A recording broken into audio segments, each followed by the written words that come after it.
y'all, welcome back to my series, A Verse a Day Keeps the Enemy Away.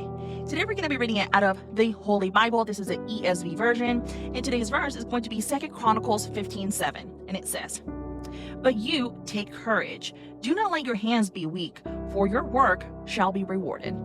Yes, it will. So y'all, how many of us have been working hard to achieve something in your life? For example, buying a house, and it just seems to be harder and harder the harder you work. Well, what do you mean? Well, let me put it to you this way.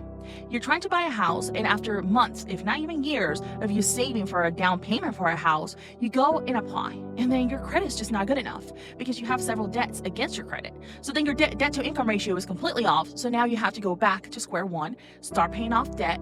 So then after you get yourself your debts paid and your deposit or down payment for a house back, well, now you're facing a lease expiration. So then you're gonna choose whether you're gonna go month to month or you're gonna go and get a whole nother year of a lease, and then there's money there. Either you're spending it on a higher monthly payment because you're going month to month, or you're facing a fee for closing out on a lease before the expiration date on that specific lease for the apartment. Slowly but surely, you're going to start losing faith because all you're doing is praying to God to get yourself out of the situation, and then bam, your work doesn't allow you to put in more overtime because they're cutting back themselves, and then your plan to get to moving out or purchasing a property and then moving out just gets postponed even longer because now you're facing a down payment and then moving expenses and then getting out of your lease, and it's just stacking back up.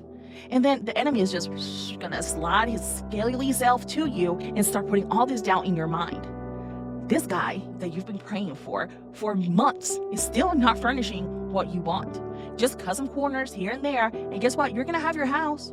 Or why do you keep praying for something that ultimately is not gonna happen? Like, just give up. Like, why do you keep praying on something that's not gonna happen? He's gonna put so much doubt in your mind that you're gonna start losing faith. But this verse is saying don't.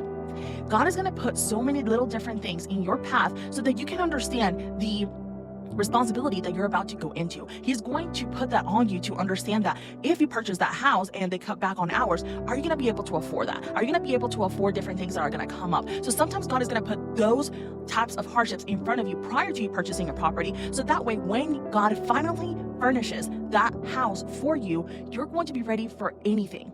Because you didn't lose faith, because you trusted God, because you didn't give in to the flesh that wants it now, and you followed the Spirit, who is very patient and calm.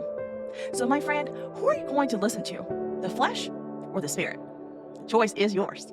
But my friend, if you chose the Spirit, then you'll be good. God bless, and follow for more.